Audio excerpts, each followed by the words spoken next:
Bem, pessoal, Deus abençoe a todos. Eu estava fazendo uma live agora há pouco, mas fui interrompido pela Enel, né? Eu estava aguardando a vinda da Enel já fazem mais ou menos uns 15 dias para resolver um problema de uma fase que caiu da energia, né? E glória a Deus já era agora, então eu tive que interromper a live para poder atendê-los.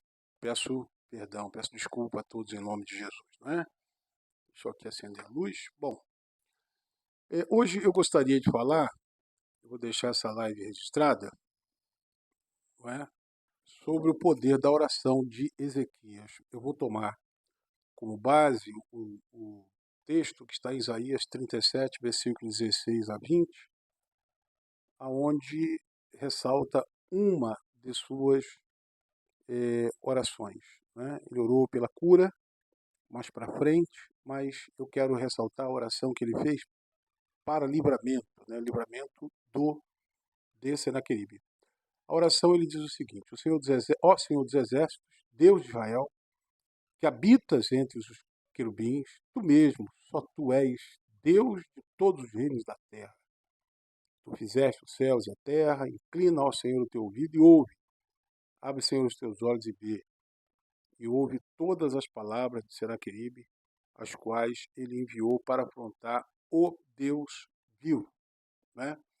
Continuando com a sua oração, ele vai dizer, né, deixa eu centralizar aqui, ele vai dizer: verdade é, Senhor, que os reis da Assíria assolaram todas as nações e suas terras e lançaram no fogo seus deuses, porque deuses não eram, senão obra da mão de homens, madeira e pedra. Por isso os destruíram. Agora, pois, ó Senhor nosso Deus, livra-nos da sua mão, e assim saberão todos os reinos da terra que só tu és o Senhor. Né? Então nesta oração, ele ora segundo a vontade de Deus. Por que ele ora segundo a vontade de Deus? Porque ele recita versículos da palavra de Deus. Existem versículos da Bíblia que estão entremeados aí em algumas declarações que Ezequias faz. Né? Mais ou menos aquela oração que Jesus disse. Ele, quando ora, ensina os discípulos a orar o Pai Nosso, ele diz: seja feita a sua vontade, assim na terra como nos céus. Né? E orar segundo a vontade de Deus é um dos grandes segredos da fé cristã. Aprender a orar segundo a vontade de Deus. Há, por exemplo, uma oração que não foi respondida na Bíblia, que é a oração da mãe de Tiago e João. Ela pede a Jesus que o Senhor coloque, que o Senhor permita que João e Tiago se assentem uma à direita e outro à esquerda no seu reino, no reino de Cristo. Jesus diz para ela: não cabe a mim responder esse tipo de pedido, né? Cabe ao Pai. Ou seja, ali era uma oração totalmente fora da vontade de Deus e não foi atendida. Um outro tipo de oração que não foi respondida é a oração do rico no inferno, né? Ele ora ao pai Abraão, dizendo: pai Abraão, peça que Lázaro molhe uma ponta do dedo e me refresque a língua. Depois ele diz: manda Lázaro voltar lá na terra e falar com os meus irmãos para que eles não venham para cá. Então é um tipo de oração também que não foi respondida, porque foi feita tarde demais, né? Após a morte do rico. Não é? Então existem orações que elas não são respondidas. Né? Todos nós temos orações que não são respondidas. E quando nós oramos e não somos respondidos, nós acabamos ficando frustrados. Né? Quantas e quantas vezes eu me frustrei, me aborreci com Deus e cheguei muitas das vezes até a desanimar da fé por causa justamente de orações que não foram respondidas. E não foram respondidas porque talvez na época não estavam de acordo com a vontade de Deus. Não estavam de acordo com a vontade de Deus. Quando a gente ora fora da vontade de Deus, certamente ele não vai nos responder.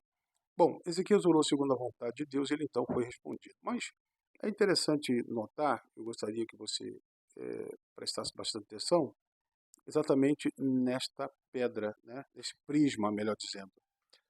Esse prisma ele foi encontrado lá em Nínive pelos arqueólogos estavam fazendo escavações, procurando indícios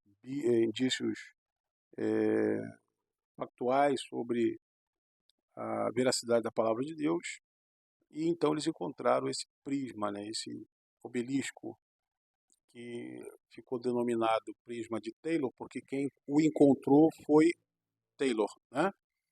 E o que é que esse obelisco traz de novo? Bom, são registros aí, nesse prisma, sobre eventos que aconteceram na época de Ezequias, né? Eventos que aconteceram na época de Ezequias.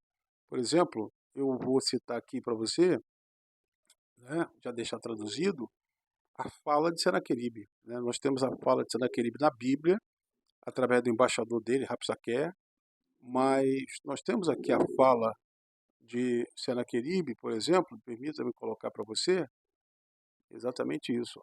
Olha só que coisa interessante. Isso aqui é uma tradução, o pessoal traduziu parte ali do prisma de Taylor, e essas palavras são as palavras de Senaqueribe escritas ali, naquele prisma que você acabou de acompanhar, né? Essas palavras aí não estão na Bíblia, estão fora da Bíblia, estão no prisma. E são palavras de Senaqueribe. O que ele diz? Ele diz, quanto a Ezequias, rei de Judá, que não se submeteu ao meu jugo, e é fato, né? A Bíblia fala que realmente Ezequias não quis mais pagar tributos a Senaqueribe. Olha só que interessante, né? Um documento extra-bíblico confirmando aquilo que está na Bíblia, né? E um documento milenar, né? Deve ter ali mais ou menos 2.700 anos aquele prisma. Então, de fato, confirma a Bíblia, né? Dizendo que Ezequias não quis submeter ao jugo de Senaqueribe, não é? E ele conta aqui dizendo que cercou, ele fala, cerquei e conquistei 46 das suas cidades fortificadas. O outro fato que comprova a palavra de Deus. O Rapsaque, ele deu para Ezequias uma lista de cidades que Senaqueribe havia conquistado, né? Inclusive, um dos argumentos de Senaqueribe é que os deuses das cidades em que ele conquistou não puderam resisti-lo, né?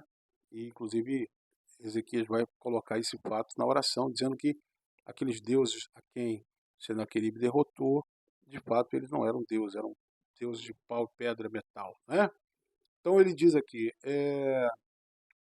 eu conquistei 46 de suas cidades fortificadas e inumeráveis povoações pequenas, mediante o uso de rampa de terra, né? Máquinas de cerco e ataques de homens de infantaria. Ontem nós, no vídeo anterior, nós colocamos uma gravura também feita pelos assírios, mostrando que eles haviam utilizado contra Laquis, que também é uma cidade bíblica citada, uma cidade citada na Bíblia, eles usaram ariete, né? E bate exatamente com o que ele descreve aqui no prisma, dizendo que, né, ele havia usado máquinas, deixa eu ver se eu consigo localizar aqui, né? Aqui, ó, máquinas de cerco, provavelmente essas máquinas de cerco eram os arietes que ele usava, né? Ataques de homens de infantaria. Ele também fala aqui, ó, uso de rampas de terra, né? Então ele diz que, então, veja que para a época, a Síria estava bem avançada em termos bélicos, né? Militar. Ele diz, capturei dessas cidades e contei 200.150 pessoas de todos os níveis sociais, né? Pobres, ricos, né? Escravos, livres, homens, mulheres, jovens. Ele diz, prendi o próprio Ezequias. Olha só que interessante que ele coloca. A narrativa, né? Que é a fake news aqui do Senaqueribe. Ele diz, prendi o próprio Ezequias em Jerusalém, a capital do seu reino, como o pássaro numa gaiola. Que na verdade o que ele tinha feito foi sitiar Jerusalém, não é? Ezequias já havia previsto isso, e ele então manda tapar todas as fontes de água, né? Daqui a pouco eu vou mostrar para você um túnel que Ezequias cavou, já prevendo que Senaqueribe no cerco pudesse impedir a água de chegar a Jerusalém, porque Senaqueribe havia prometido que o povo de Israel, o povo de Judá, perdão, iria beber a sua própria urina, né? Porque iria faltar água. Eles iriam comer o próprio excremento porque iria faltar comida. Então o Prisma continua dizendo o seguinte: prendi o próprio Ezequias em Jerusalém, capital do seu reino, como passa uma gaiola. O medo do meu esplendor senhoril subjugou esse Ezequias. Os guerreiros e tropas seletas que ele tinha apresentado para fortalecer sua cidade real de Jerusalém não lutaram. Ele enviou seus mensageiros para pagar tributo e me prestar homenagem. Mostra que realmente no início da investida de Senaqueribe contra Judá, de fato, né? No primeiro momento, Ezequias titubeou na fé e ele pagou os impostos, de fato, não é? Mas depois, então, ele se rebelou, ele não aceitou mais pagar. Ele fala aqui que os guerreiros e as tropas seletas que ele tinha apresentado para fortalecer sua cidade real de Jerusalém não lutaram. E não lutaram por quê? Não lutaram porque certamente quem lutou por eles foi Deus, né? Isso é evidente. Senaqueribe, na sua narrativa, ele não vai contar, ele não vai dizer que perdeu porque o Senhor o derrotou e tudo mais, não é? Agora, eu mostro para vocês este túnel, não é? O túnel de Ezequias. Túnel de Ezequias, né? Esse túnel de Ezequias, tem uma menina aí no túnel, na realidade essa moça aí, ela é filha do, é, do, do arquiteto, né? Perdão, arquiteto não. Arquiteto é quem constrói, né? Do rapaz que escavou o túnel, não é verdade? Ela é filha dele, e aí, de alguma forma, o rapaz que descobriu o túnel, quem escavou foi Ezequias, né? O arqueólogo que descobriu esse túnel aí. Então ela é filha dele e fez questão de registrar a foto do túnel com ela ao fundo. Mas o interessante desse túnel é o seguinte, é que Ezequias sabia que num eventual cerco, como aconteceu, ele precisava de água.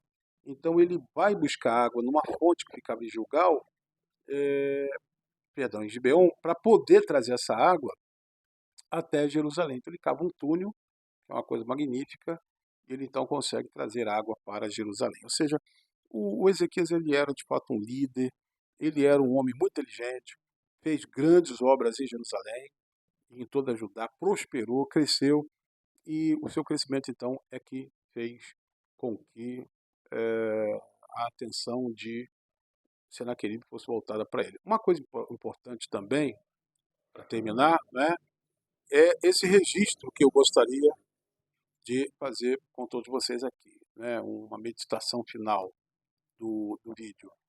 Ezequias e Judá aprendeu uma das lições mais importantes que todo filho de Deus pode aprender, que é aos que me honram, honrarei, né? 1 Samuel 2,30.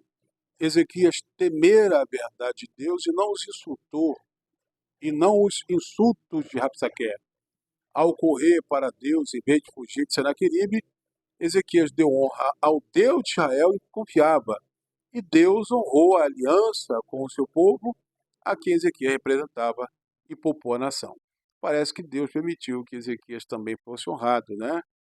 Ele foi honrado em vida, porque ele recebeu honras especiais, segundo a Crônicas 32, 23, mas também ele foi honrado na morte, né?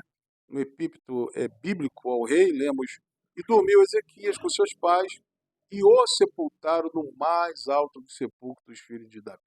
E todos os Judá, os habitantes de Jerusalém, lhes fizeram honra na sua morte. Segunda Crônicas, capítulo 32, versículo 33. Ou seja, foi honrado em vida, foi honrado na morte, né?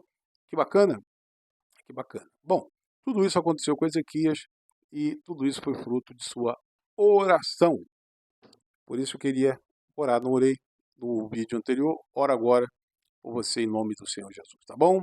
Feche os olhinhos. Pai querido e amado, eis aqui minha mão, eis aí o teu povo, e eu oro com eles em nome de Jesus, te pedindo, Senhor, milagre. Te pedindo, Senhor, que o Senhor venha abençoá-los. Te pedindo, Senhor, que o Senhor venha transformar a vida de cada um deles. Te pedindo, Senhor, que o Senhor venha livrá-los, abençoá-los, trazer paz, prosperidade, milagres, bênçãos sem medidas.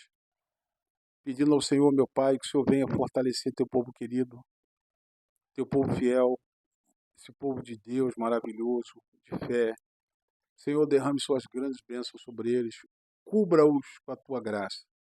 Eu te peço, te agradeço. Em nome do Pai, do Filho e do Espírito Santo. Que creio, digam amém. Digam glória a Deus. Eu creio, meu irmão, minha irmã, na sua vitória em nome do Senhor Jesus, tá bom? Olha, eu fico por aqui, hein?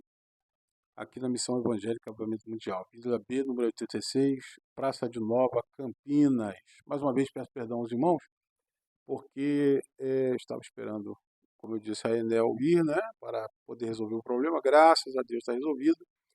E que o Senhor Jesus, então, nos abençoe. Domingo estaremos juntos aqui na Missão Evangélica Avivamento Mundial, às 8 da manhã, bem como às 19 horas, buscando a Deus. Nesta quarta-feira, às 19 horas, o estudo da Palavra de Deus. O pessoal pegou aquela apostila com 2 folhas. Por gentileza, não esqueça, traga amanhã. Vamos estudar a Bíblia, estudar a Palavra de Deus, que é a coisa mais maravilhosa que existe, tá bom? Fico por aqui, que Deus abençoe a todos. Bom sono, bom descanso e até amanhã.